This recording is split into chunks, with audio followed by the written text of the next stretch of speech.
Hi guys, welcome to my channel TCP the commerce point, जिसमें 11th-12th का account, economics और business studies पढ़ाया जाएगा और साथ ही साथ एसएससी सीजीएलडब्ल्यू के लिए अकाउंट्स और इकोनॉमिक्स की भी तैयारी कराई जाएगी।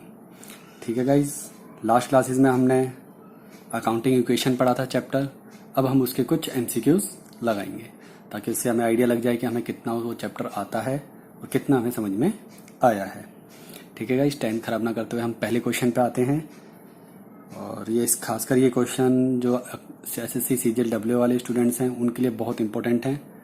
उनके लिए तो ये समझ लो मस्ट क्वेश्चन है, ये उन्हें करने ही करने हैं। क्वेश्चन इन्हीं में से ही फंस जाते हैं। ठीक है गाइस, चलिए question number first, which of the following statement is incorrect? इसमें से कौन सी गलत है? Liability plus asset equal to capital. अच्छा ये देखो, जब भी तो आपको ऐसा क्वेश्चन दिखे तो हमारा फॉर्मूला क्या है? हमें क्या बोलता है हमारा फॉर्मूला? एसेट्स किसके इक्वल होती है? Liability plus capital. ये चीज हमें पता होना चाहिए ना। ठीक है, तभी तो हम बता पाएंगे कि ये कौन सी इक्वेशन इनमें से गलत है। ठीक है, assets equal to liability plus capital, तो इनमें से हमें गलत बतानी है। पहली क्या? Liability plus asset. लाइबिलिटी जब एसेट के पास आएगी तो क्या आएगा? माइनस आएगा, मगर यहाँ पे तो प्लस है, तो यानी कि यही स्टेटमेंट गलत है। यही स्टेटमेंट गलत है। बाकी चेक कर लेते हैं हम। एसेट माइनस लाइबिलिटी, यानी कि एसेट के पास जब लाइबिलिटी आएगी तो माइनस में आएगी, ये बिल्कुल ठीक है।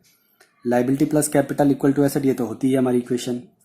एसेट माइनस कैपिटल, जब कैपिटल इधर आएगी तो इधर प्लस में, तो इधर आके माइनस में, asset minus capital equal to liability, तो ये भी ट्रांजेक्शन बिल्कुल ठीक है। तो गलत कौन सी है? फर्स्ट वाली, वही हमारा आंसर है। ठीक है guys, second question, on Jan 1st 2020 an entity's balance sheet shows total asset of 750 रुपये। ये बोल रहा है कि 1 जनवरी 2020 को एक कंपनी की बैलेंस शीट में 750 रुपये की एसेट है और लाइबिलिटी कितनी है? 250 रुपये की। तो बताओ कि ओनर की कैपिटल कितनी है? ओनर इक्विटी का मतलब ओनर की कैपिटल। ओनर इक्विटी का मतलब क्या होता है? ओनर की कैपिटल। तो ठीक है, हमें तो पता है फॉर्मूला क्या होता है एसेट्स का, equal to liability plus capital. Asset हमें गिवन है कितना? 750, इक्वल टू लाइबिलिटी हमें कितना गिवन है? 250 रुपये। कैपिटल हमें निकालनी है, तो 750 में से 250 गए तो क्या बचेगा? 500। तो हमारा आंसर क्या होगा? C option. ठीक है गाइस, करने की जरूरत है इसको? वैसे करने की जरूरत नहीं है। Capital equal to 500। ठीक है, next question, question number 3, if the asset of a business are 1 lakh, asset कितनी है बिजनेस की? 1 लाख। Equity is ₹20,000। इक्विटी का मतलब क्या है? इक्विटी अभी ऊपर मैंने बताया था क्या है? कैपिटल। तो बताओ लाइबिलिटी कितनी है? कोई नहीं जी, हमारे को तो फॉर्मूला पता है ना। कौन सा आता है हमारा formula? Asset equal to liability plus capital. Asset कितनी गिवन है हमें? 1 लाख की। इक्विटी यानी कैपिटल कितने की गिवन है? 20,000 की। लाइबिलिटी हमें निकालनी है, तो ये 20,000 इधर क्या हो जाएगा? माइनस का 20,000।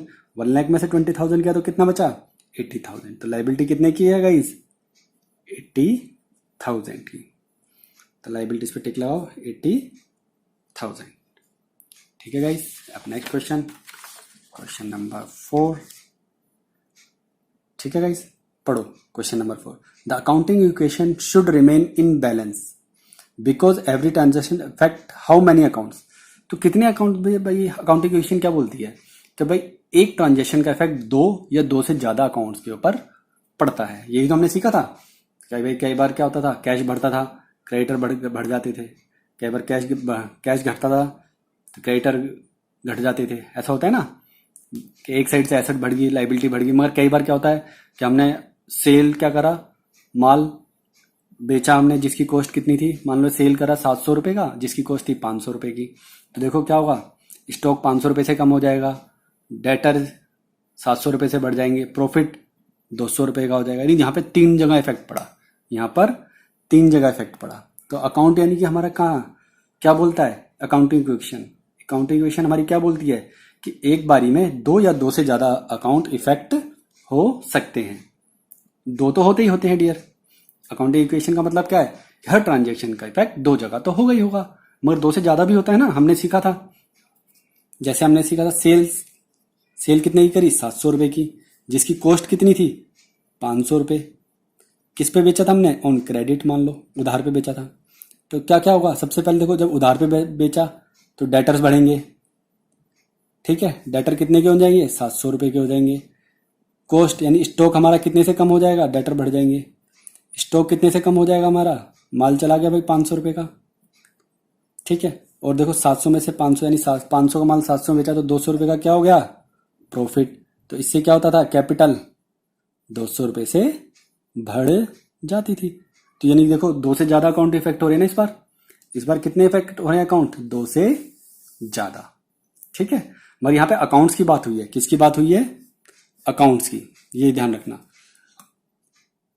अगर पूछता कि भाई ट्रांजेक्शन का इफेक्ट कहाँ पे पड़ता है, मैक्सिमम इफेक्ट क्या होता है, तो कौन से होते हैं, दो इफेक्ट होते हैं हमेशा। क्या हुआ, एक एसेट या एक लायबिलिटी, या एसेट एसेट या लायबिलिटी लायबिलिटी, ठीक है। अकाउंट्स की बात करिए तो अकाउंट्स कितने हो सकते हैं, दो या दो से ज्यादा अकाउंट इफेक्ट हो सकते हैं, ठीक है गाइस। नेक्स्ट क्वेश्चन फिफ्थ है, the liability of a firm are 3000, the capital of the proprietor are 7000, तो टोटल एसेट बताओ। भाई अब हमें तो एसेट का फॉर्मूला तो पता ही है, क्या था एसेट का formula, capital plus liability. Capital हमें कितनी दे रखी है गाइस, 7000, लायबिलिटी कितनी दे रखी है गाइस, 3000, तो एसेट कितनी की होगी, 10,000, ठीक है guys. Next question 6, during a reporting period A company asset increase by 8000, यानी कंपनी की एसेट कितने से इंक्रीज होगी, 8000 से। लायबिलिटी कितने से डिक्रीज होगी, 2000 से। तो इक्विटी का मतलब कैपिटल पे क्या फर्क पड़ा होगा।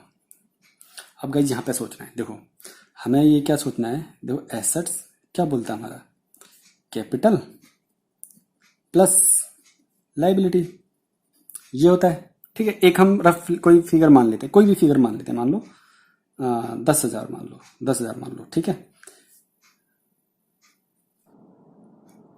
ठीक है गाइस, एक एग्जांपल लिया है जिसमें हमने एसेट कितने की मानी, 10,000 की, ठीक है गाइस। कैपिटल कितने की मानी हमने, 2,000 की, लेट कर लिया हमने, ठीक है ना।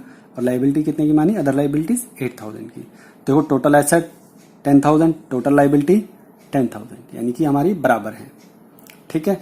अब देखो, अब क्वेश्चन के हिसाब से पढ़ते हैं हमने एक एग्जांपल ले लिया ये लेट करके, कि कह रहा है कि अगर एसेट को इंक्रीज कर दिया जाए 8,000 से, एसेट को 18,000 हो जाएगी, 8,000 से इंक्रीज करेंगे तो कितना हो जाएगा, एसेट 18,000 हो जाएगा। लायबिलिटी डिक्रीज बाय 2,000, लायबिलिटीज को 2,000 से कम कर दो तो कितना बचेगा, 6,000। 2,000 से कम करना है ना इसको, एसेट इसको कितने से कम करना है, 2,000 से, और इसको कितने से बढ़ाना था हमें, 8,000 से। तो बताओ कैपिटल पे कितना इफेक्ट होगा, ठीक है guys.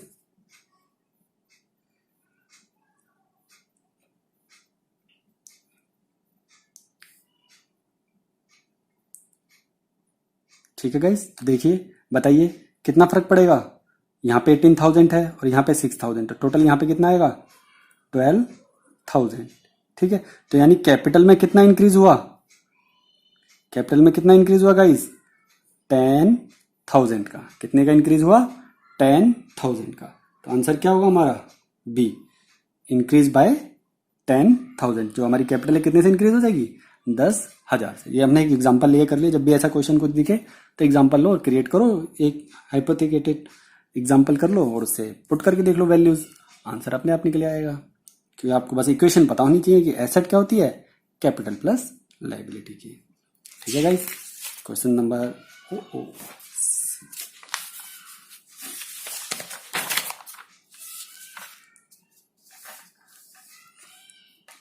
Question number 7, which of the following account is affected from the drying of cash in sole proprietorship business. Sole proprietorship business का मतलब जो मालिक पैसा लगाता है, अकेला मालिक होता है, एक बिजनेस का अकेला मालिक होता है, ठीक है ना, खुद ही अकेला मालिक होता है। मैं आगे ये बहुत सारे चैप्टर वो हैं, सॉरी कंसेप्ट हैं कंपनी अकाउंट में, कि कौन सोल प्रोप्राइटरशिप होता है, कौन पार्टनर होता है, कौन कंपनी होती है, कौन सी ये क्या कहते हैं सेपरेट लीगल एंटिटी होती है कंपनी, ठीक है ना। तो ये कौन सी ट्रस्ट होती है, ये सब कौन क्या क्या चीज होती है वो सब हम उसमें डिस्कस करेंगे। बट अभी सोल प्रोप्राइटरशिप का मतलब एक सिंपल सा समझ लो, एक ऐसा बंदा जो अकेला बिजनेस को चलाता है, अकेला बिजनेस का मतलब बिजनेस का अकेला ओनर है, एक बिजनेस का अकेला ओनर, सोल प्रोप्राइटरशिप, यानी सोल का मतलब ही समझ में आ रहा है, सिंगल प्रोप्राइटर यानी कि सिंगल उसका ओनर है। तो उस केस में अभी तक हमने यही सारा अकाउंटिंग इक्वेशन हमने सोल प्रोप्राइटरशिप बेस पर ही किया है। ठीक है गाइस, ये याद रखना। तो बताइए कि अगर वो बंदा जो मालिक है, अगर वो पैसा निकाल लेगा अपने अकाउंट से, अपनी बिजनेस से, कहाँ से, अपने बिजनेस से, उसको क्या कहेंगे हम, ड्राइंग कहेंगे। उसको क्या कहेंगे हम, ड्राइंग कहेंगे। जब वो ड्राइंग करेगा तो कौन सा अकाउंट इफेक्ट करेगा, कौन सा अकाउंट इफेक्ट करेगा, यानी कि कैश अकाउंट इफेक्ट करेगा या लाइबिलिटीज में कौन सी लाइबिलिटी इफेक्ट करेगी, वो हमें बताना है। वो हम ऑप्शन देखेंगे पहले और फिर बताएंगे कि कौन सा इफेक्ट पड़ेगा।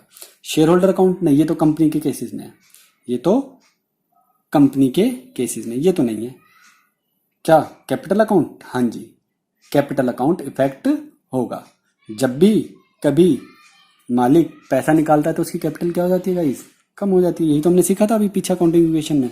लाइबिलिटी, लाइबिलिटी इफेक्ट होगी, नहीं लाइबिलिटी नहीं, कैपिटल अकाउंट इफेक्ट होगा। ठीक है ना गाइस। एक्सपेंस, क्या खर्चे इफेक्ट होंगे, नहीं खर्चे इफेक्ट नहीं होंगे। Mister, next question 8, mister TCP borrowed money from bank, उसने क्या करा, बैंक से पैसा उधार लिया। This transaction involve which of the following account, तो इससे बताओ कौन कौन से अकाउंट इफेक्ट होंगे। पहले ऑप्शन तो पढ़ना ही नहीं, हमें तो खुद ही सोचना है। देखो भाई, हमने बैंक से लोन लिया तो सबसे पहले हमारे पास क्या आया होगा, एक तो जी कैश आ गया होगा। साथ के साथ जब बैंक से क्या लिया, हमने लोन लिया है, तो क्या हुआ होगा, जरूर क्या हुआ होगा गाइज, हमने जब लोन लिया है तो लाइबिलिटी हमारी बढ़ गई होगी। इस लाइबिलिटी का नाम क्या होगा, loan from bank, loan from bank होगा।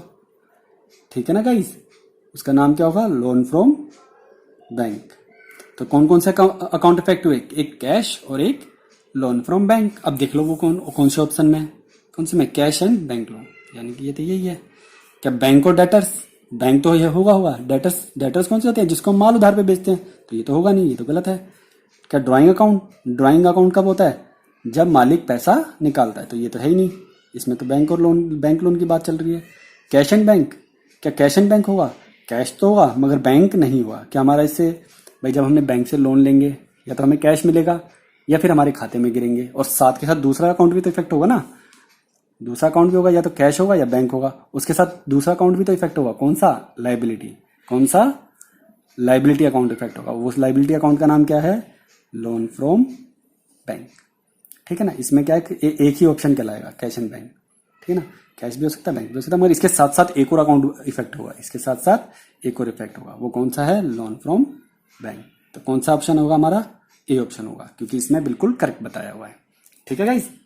Next question 9, the favourable balance of profit and loss account should be. Favourable balance का मतलब कि हमारे प्रॉफिट एंड लॉस अकाउंट में हमें प्रॉफिट हुआ है, प्रॉफिट एंड लॉस अकाउंट में हमें प्रॉफिट हुआ है। जो प्रॉफिट होता है, जो भी कोई प्रॉफिट होता है, वो कहां पर ऐड होता है, लाइबिलिटी में होता है, एसेट में होता है, एक्सपेंस में होता है, कहां ऐड होता है गाइस, आपको पता ही है वो कहां पर ऐड होता है, हमारी कैपिटल में। कहां पर ऐड होता है, हमारी कैपिटल। तो ऑप्शन कौन सा है, ऑप्शन नंबर डी। ठीक है guys. Next question, question number 10, revenue. Revenue का मतलब इनकम, रेवेन्यू का मतलब एक तरीके से income. Income of the business include, income हमें कैसे हो सकती है, खाली कैश सेल से, या केवल क्रेडिट उधार वाले माल बेचने से, या क्रेडिट परचेज करने से, उधार कर परचेज करने से, या both cash and credit sale. तो हमें कैसे इनकम होती है, जब हम कैश में भी सेल करते हैं और उधार में भी सेल करते हैं। हम इनकम कब मानते हैं, जिस दिन हमारी सेल हो जाए, जिस दिन हमारी सेल हो जाए उसी दिन हमारी इनकम हो जाती है, चाहे कैश मिले या ना मिले, हमें इससे कोई फर्क नहीं पड़ता। इसलिए हमारी क्या होती है, सेल्स हम क्या बोलते हैं, चाहे कैश में दे हम, चाहे क्रेडिट में दे, इनकम हम जब भी मान लेते हैं जिस दिन हमारा माल बिक गया। तो कौन सा ऑप्शन होगा इसमें, D. Both cash and credit sale को हम रेवेन्यू में इंक्लूड करते हैं। ठीक है guys. Next question number 11, mister TCP provide the following detail of his books of accounts. उसने बोला भाई बुक्स ऑफ अकाउंट में ये आइटमें बताइए, cash, bill receivable, bill payable, bank loan, और व्हाट इज हिज कैपिटल। तो देखो कभी भी, अभी मैंने आपको ना जब अकाउंटिंग इक्वेशन कराया था तो सबसे पहले मैंने आपको बैलेंस शीट बताया था, बैलेंस शीट बताया था, इधर एसेट साइड थी, इधर लाइबिलिटी साइड थी। एक सिंपल बना लेते हैं रफ फिगर, ठीक है। कैश एसेट होता है, ये कैश वाला यहाँ पे लिख दिया हमने 2000। बिल रिसीवेबल क्या होती है हमारा, ये भी एसेट होती है, ये कितना लिख लिया हमने 500, ठीक है guys. Bank loan, bank loan क्या होती है हमारी लाइबिलिटी, बैंक लोन को क्या लिख दिया हमने यहाँ पर 1000 रुपीज।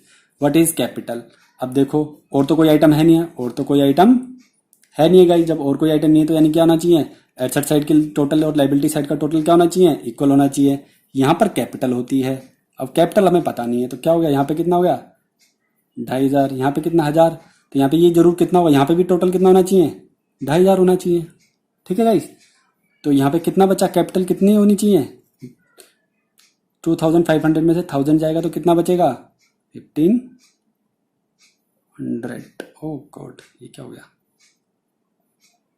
ओके बिल्स पेबल नहीं लिया हमने क्या नहीं लिया, बिल्स पेबल नहीं लिया। बिल्स पेबल कितने का है, बिल्स पेबल भी ले लो 200 का, ठीक है। बिल पेबल भी छोड़ दिया हमने गलती से, ठीक है। जब बिल्स पेबल लेंगे तो कितने का हो जाएगा, ये 1300 के, कितने का हो जाएगा 1300। तो ऑप्शन कौन सा हमारा डी, ठीक है गाइस। बिल्स पेबल नहीं लिया था मैंने, बिल्स पेबल लेंगे तो 2500 में से 1200 गया तो 1300 रुपए की हमारी कैपिटल बचेगी, ठीक है गाइस। चलिए, the liability of a business are 30,000, liability कितनी है 30,000 है, कैपिटल कितनी है 70,000, तो एसेट क्या होगी, कोई नहीं जी, एसेट तो हमें पता है क्या होती है एसेट्स का formula, capital plus liability. Capital कितनी दे रखी है 70,000, लाइबिलिटी कितनी दे रखी है 30,000, ठीक है। तो टोटल एसेट क्या हो जाएगी 1 लाख, तो 1 लाख तो ऑप्शन है नहीं है, तो आंसर क्या है डी, ठीक है गाइस। आंसर क्या है D. Question number 13, find out value of account receivable. Account receivable का मतलब बिल्स रिसीवेबल, अकाउंट रिसीवेबल का मतलब बिल्स रिसीवेबल, ठीक है गाइस। फ्रॉम द फॉलोइंग, तो बता रहा है, कह रहा है कि बताओ बी आर कितने होंगे हमारे, बिल्स रिसीवेबल कितने होंगे। जब भी ऐसा हुआ तो हम एसेट और लाइबिलिटी की एक रफ सी बैलेंस शीट बना लेंगे, बना लो भाई। कैश कितना है जिसमें 48,000 sorry. Account payable, account payable का मतलब क्या है बिल्स पेबल, इसका मतलब क्या है बिल्स पेबल। तो बिल पेबल हमारे पास कितने हैं 33,000 के। इक्विपमेंट कितने हैं हमारे पास, इक्विपमेंट कितने के हैं गाइस 21,000 के, ठीक है। कैपिटल, कैपिटल कितनी की है हमारे पास 77,000 का। और कोई आइटम नहीं है, हमसे पूछा क्या है बिल रिसेबल। बिल रिसेबल क्या होती है हमारी एसेट, यानी ये यहां पर होनी चाहिए एक और। बाकी क्या होना चाहिए एसेट साइड का टोटल और लाइबिलिटी साइड का टोटल क्या होना चाहिए इक्वल होना चाहिए। हमें तो लाइबिलिटी साइड तो हमें पता है, एसेट साइड में हमें बिल्स रिसेबल नहीं पता, तो हम यहाँ का टोटल यहाँ से निकाल नहीं सकते। मगर हमें इतना पता है कि लाइबिलिटी का जो टोटल होगा वही एसेट का होगा। तो लाइबिलिटी का टोटल हमें पता चल गया था, तो एसेट का भी इतना होगा। तो 1,10,000 में से 48,000 और 21,000 लेस होगा तो कितना बचेगा 69 का तो 41,000। तो कितना निकला बिल रिसीवेबल 41,000। तो आंसर क्या हुआ बी, ठीक है गाइस। ये हो गया हमारा लास्ट शीट है, बस फटाफट से हम इसको कंप्लीट करते हैं।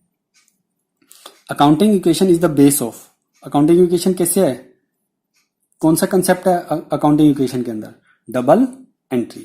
किसका बेस है ये डबल एंट्री। डबल एंट्री तो ना हर ट्रांजेक्शन का 2 जगह इफेक्ट होता है। नेट इनकम, इनकम कैसे निकलती है भाई हमारी, नेट इनकम कैसे निकलेगी, नेट इनकम कैसे निकलेगी भाई हमारी।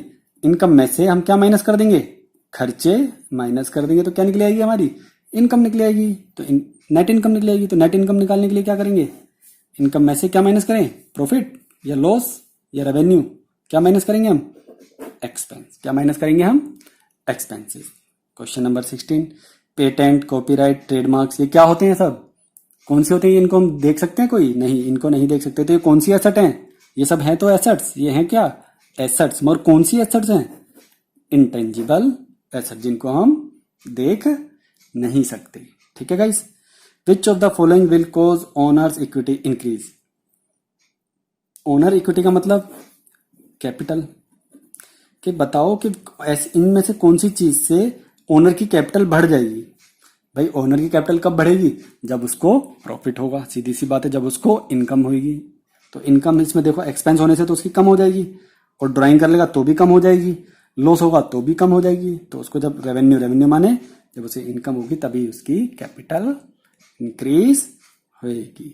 ठीक है guys. Question number next 18, trade payable. Trade payable का मतलब बिल्स पेबल। ठीक है गाइस, मैं ये साथ के साथ इसलिए बता रहा हूं ताकि आपको इन टर्म्स को पढ़ने में कोई दिक्कत ना हो। ठीक है ना। Trade payables are recorded in, trade payables कहां पे होती है? कहां पर होती है? एसेट साइड में होती है, लाइबिलिटी साइड में होती है? बैलेंस शीट के कहां पर होती है? बैलेंस शीट की लाइबिलिटी साइड में। कहां पर होती है? लाइबिलिटी साइड में होती है। तो बताओ कौन सा ऑप्शन कौन सा है इसका? बी। ठीक है गाइस, ये हो गया हमारा question number 18। Next question number 19, expense paid by a business. जब भी कोई खर्चा बिजनेस पे करता है तो उससे क्या होगा? उससे क्या डिक्रीज होता है? मैंने बताया था कोई भी एक्सपेंस, कोई भी लॉस जब भी होता है उस साल का, वो क्या कम करता है? दूसरा इफेक्ट कहां पे जाता है? कैपिटल में। कहां पे जाता है? कैपिटल में। मैंने अकाउंटिंग इक्वेशन में हमेशा बार बार बताया है ये कि जब भी कोई किसी साल का खर्चा होता है वो कहां पे क्या कम करता है? दूसरा इफेक्ट कहां पे होता है? उसका हमेशा कैपिटल पर होता है। फर्स्ट इफेक्ट क्या होगा? वो खर्चा या तो हमारे को कैश कम कर देगा या फिर कोई हमारी लाइबिलिटी इंक्रीज कर देगा। ठीक है ना guys. Next question number 20, the accounting equation represent. Accounting equation का मतलब क्या है? भाई अकाउंटिंग इक्वेशन का मतलब क्या है? एसेट किसके बराबर होती है? लाइबिलिटी के। एसेट किसके बराबर होती है? लाइबिलिटी की। यही तो अकाउंटिंग इक्वेशन है। तो resources in the business are equal to the sources of the business. Resources का मतलब एसेट्स, और सोर्सेज का मतलब कहां कहां से हमने पैसा उधार लिया था, यानी लाइबिलिटी। तो इसका मतलब क्या हुआ? Assets in the business are equal to the liability of the business. तो ऑप्शन नंबर क्या होगा? सी। ठीक है guys. Identify the asset from the following. इनमें से बताओ एसेट कौन सी है? अब तो हमने पता ही है, इतनी सारी बैलेंस शीट में हमने सब पढ़ा था। सबसे पहली जो क्लास है हमने बैलेंस शीट को ही देखा था। बैलेंस शीट को देखो, बताओ क्रेडिटर ये क्या है? लाइबिलिटी। नोट्स पेबल का मतलब बिल्स पेबल, ये भी क्या है? लाइबिलिटी। बैंक लोन ये भी क्या है? लाइबिलिटी। तो एसेट कौन सी है? खाली bills receivable. Dash is the withdrawal of cash and goods by the owner of the business for his personal use. जो भी वो अपने पर्सनल यूज के लिए बिजनेस में से पैसा निकाल लेता है उसको हम क्या बोलते हैं गाइस? क्या बोलते हैं? ड्राइंग्स। ठीक है गाइस, ये थे कुछ क्वेश्चंस एमसीक्यूज जो हमने अकाउंटिंग इक्वेशन के ऊपर लगाए हैं। गाइस जहां से भी आपको क्वेश्चंस मिलते हैं वहां से प्रैक्टिस कीजिए, और कुछ नहीं समझ में आता है तो आप मुझसे कमेंट सेक्शन में पूछ सकते हो। ठीक है, कोई भी क्वेश्चन आपको सोल्व नहीं हो रहा या कुछ नहीं हो रहा तो आप उसकी पिक भेजिए, कमेंट सेक्शन में पिक डालिए, मैं उस क्वेश्चन को पूरा सोल्व करके आपको उसके वीडियो बना दूंगा। ठीक है ना गाइस, आज के लिए इतना ही काफ़ी है। वीडियो को लाइक और शेयर कीजिए और चैनल को सब्सक्राइब करना मत भूलिए, और बेल आइकन को जरूर दबाइए ताकि जो भी लेटेस्ट नोटिफिकेशन या वीडियो मैं बनाऊं वो आप तक पहुंच जाए। ठीक है गाइस, बाय।